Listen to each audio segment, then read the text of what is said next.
Encantados se encuentren por acá en esta segunda parte de la sección de hoy, en donde pretendo abordar una aproximación procesal del derecho penal del trabajo. Quien les habla el profesor Ángel Serpa Aponte. Hoy 26 de junio de 2023, clases esta dirigida a mis alumnos de la especialidad en Derecho del Trabajo, de la asignatura Derecho Penal del Trabajo, y al público en general. Clases estas que se pueden encontrar en mi canal YouTube, Ángel Serpa Ponte. En la sesión anterior del mismo día de hoy habíamos hecho un recorrido muy somero de la fase preparatoria del proceso penal, en el sentido que cómo ha sido, cómo es la forma de conocimiento, y se dice que hay un conocimiento por la aprehensión del que ha cometido delito flagrante, ese sospechoso que es llevado a la audiencia de imputación en sede judicial, pero que también existe un conocimiento autónomo u oficioso, ¿verdad? Para la asunción del conocimiento del delito, valga la repetición, y que allí esa fórmula autónoma conduciría a una imputación en sede judicial. Ahora bien, también habría una tercera forma de verificar ese conocimiento del delito que hace activar el proceso, que la doctrina ha denominado actos proformadores de la acción penal, la denuncia, la querella, esa puesta en conocimiento conduciría indefectiblemente que, si se tratare por un delito de acción pública, ese fiscal del Ministerio Público solicitaría la imputación en sede judicial, y ante la incomparecencia la solicitud de orden de aprehensión. Decía yo que además del Código Orgánico Procesal Penal, y el vigente es de septiembre de 2021, luego de tantas reformas del Código desde aquel originario de 1998, que se promulga por primera vez el 23 de enero del 98, 8 reformas.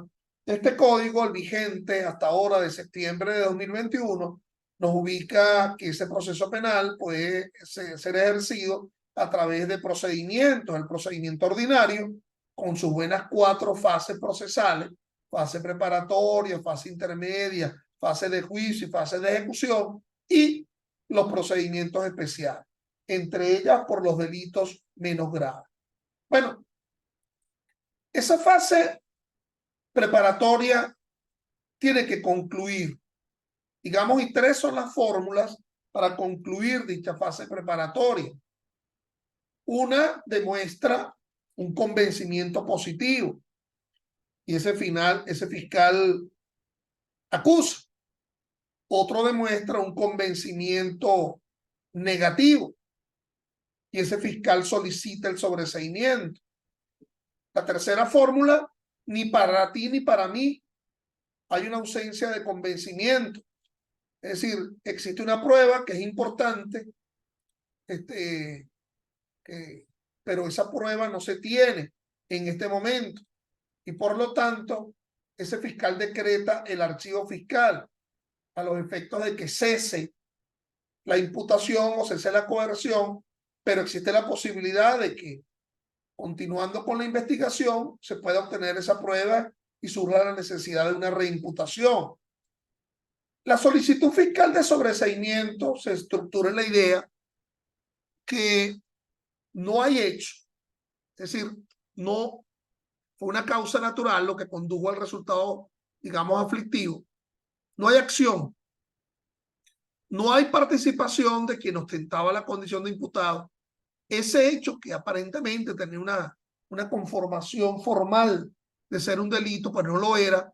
Lo que vimos en la sesión anterior adolecía de tipicidad, existe una condición objetiva de punibilidad que no está presente, adolecía de culpabilidad, existe una causa de exclusión de la culpabilidad, hay una causa de justificación que le niega el carácter antijurídico, o finalmente puede ser que aquí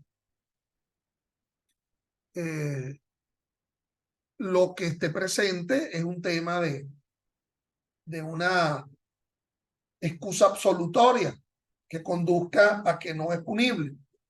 Bueno, y un convencimiento positivo también puede ser que exista la pérdida de la acción, y cuando se habla de la acción, se habla de la pretensión, ¿ok? De la pretensión procesal, no de la acción de matar o de la acción de hurtar o de la acción de robar. La pretensión, como decía Jaime Wasp, la pretensión para incoar una causa frente a alguien en la búsqueda de su responsabilidad penal. Bueno, ¿por qué? Bueno, porque se da lo que se denominan alternativas a la prosecución del proceso. Y estas son importantes ya en el ámbito del derecho penal del trabajo. Finalmente, existe ese convencimiento positivo que conduce a la presentación de una acusación. A los 45 días continuos de la privativa de libertad, deberá presentarse esa acusación si no se quiere el decaimiento de lo cautelar. Si lo que se dictó fue una medida cautelar sustitutiva, ya no estoy tan apremiado. Existe la posibilidad de que esa fase preparatoria concluya en los lapsos que se establecen en los artículos 295 y siguientes del Código Orgánico Procesal Penal. 6 meses más la posibilidad de una prórroga. ¿A partir de qué? A partir del momento de la imputación formal o a partir del momento de la individualización. Esa individualización que se pretende ver como imputación material. Entonces, la presentación de la acusación conduce ya a un convencimiento por parte de ese titular de la acción penal. Fundamento serio, nos habla el artículo 308. Fundamento serio, ya imagínense ustedes, sale de aquel concepto de imputación formal que había manifestado yo en la sesión anterior. Probabilidad objetiva de responsabilidad se transforma en un fundamento serio. Ese fundamento serio en donde se sustenta la causación, la culpabilidad y la atribuibilidad porque se ha utilizado una fase para investigar. Se han derivado elementos de convicción. Esa acusación va a estar estructurada en la idea de un hecho acusado, una calificación jurídica, son como compartimientos, como capítulos.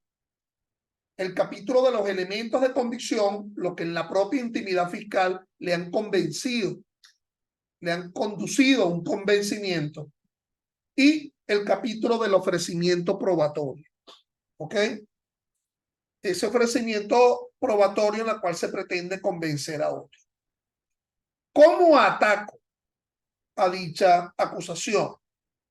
A través de las excepciones. Las excepciones son los mecanismos de defensa frente a la acusación por un delito de acción pública. Entonces, el catálogo de excepciones es muy amplio. Digamos que el más importante es la llamada acción promovida ilegalmente, numeral 4 del artículo 28 del COP, pero también se podría poner, por ejemplo, la falta de competencia o la falta de jurisdicción. Aquí me voy a tener un tanto porque dentro del catálogo de las excepciones, la clásica, digamos, es la acción promovida ilegalmente. Pero hay dos que guardan relación muy importante con jurisdicciones no penales, como pudiera ser la laboral, que es el caso de, en primer lugar, la llamada cuestión prejudicial o prejudicialidad y la extensión jurisdiccional. La extensión jurisdiccional está en el artículo 35 del COP y la cuestión prejudicial, la prejudicialidad, está en el artículo 36. ¿Qué pasa con esa cuestión prejudicial? Bueno, tiene que haber un asunto vinculado a estado civil o estado filiatorio. ¿Ok? Solamente. ese asunto de estado civil o de estado filiatorio está muy vinculado al hecho penal.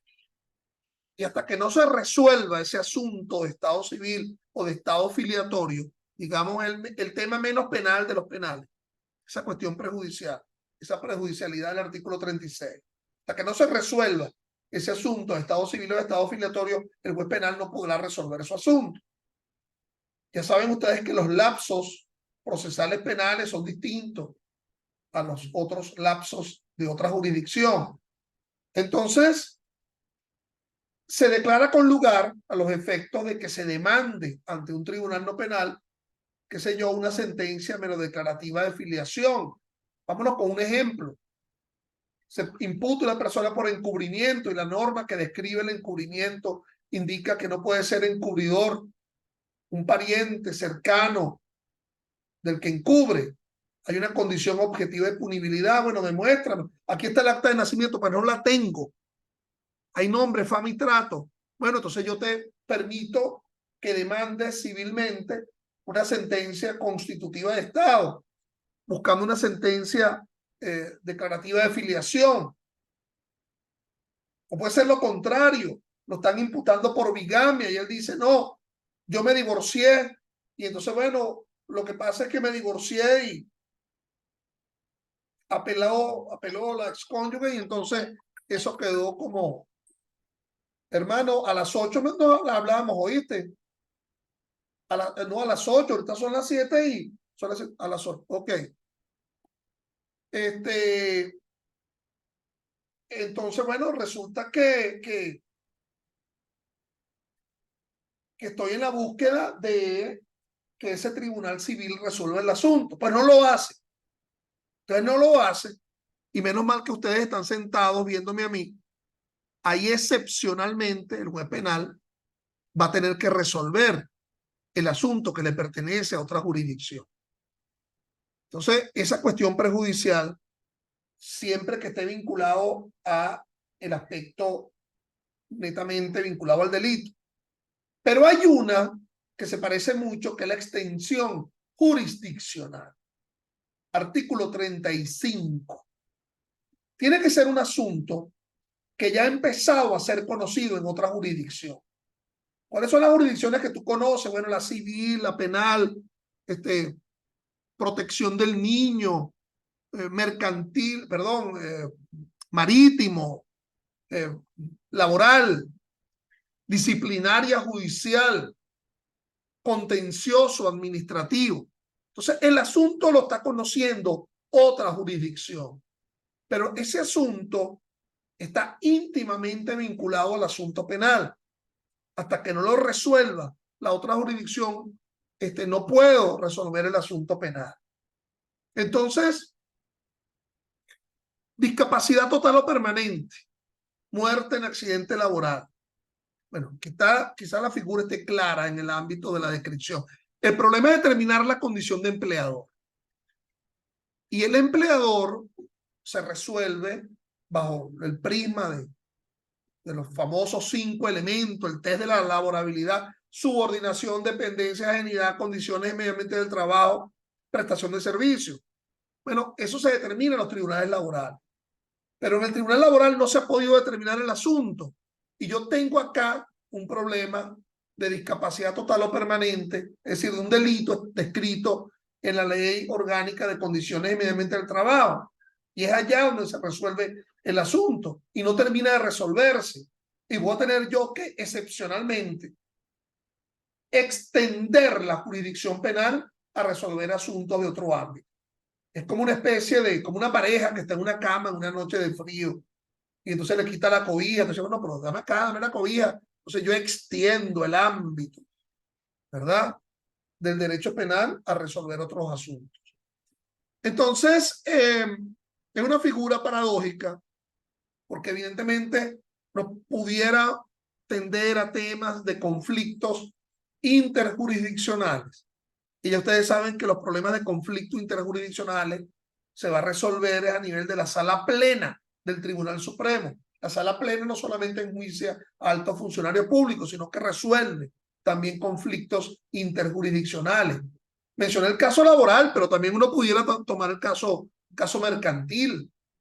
Un tribunal civil que está en estado de atraso, está analizando el estado de atraso de un comerciante fallido y entonces se ha imputado o se ha denunciado a alguien por quiebra fraudulenta, código de comercio, y no podemos determinar todavía si es un comerciante fallido que ha asumido definitivamente la quiebra y además lo ha hecho de forma dolosa. Sí, pero lo que pasa es que aquí el tiempo se impone, las prescripciones, la ordinaria y la extraordinaria. Estoy como muy apremiado en que se defina eso.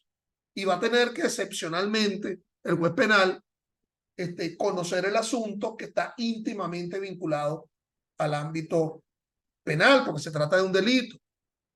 Entonces, bueno, esas dos figuras están allí, funcionan como excepciones a los efectos del asunto penal. Otro asunto que es importante en esta relación entre lo procesal y lo procesal penal y el derecho penal del trabajo es el tema de las alternativas a la prosecución del proceso, que puede ser el principio de oportunidad en la cual el fiscal prescinde del ejercicio de la acción penal porque el delito es de poca monta, poca significación. El acuerdo reparatorio, en donde evidentemente hay un pago, un cumplimiento obligacional del victimario a la víctima, de todo caso del procesado a la víctima, y la otra alternativa es la suspensión condicional del proceso, en donde es una fórmula en donde también se puede dar ese cumplimiento, pero fundamentalmente asentado en la idea del cumplimiento de un régimen de prueba. Y si se verifica ese cumplimiento, entonces se extingue la acción penal. Pero ya escucharon que me están llamando para una actividad. O sea, tengo que hacer algo, de verdad, disculpen. Entonces, bueno, continuamos en la próxima semana. Gracias y disculpen digamos, lo rápido de la disertación. Hasta luego.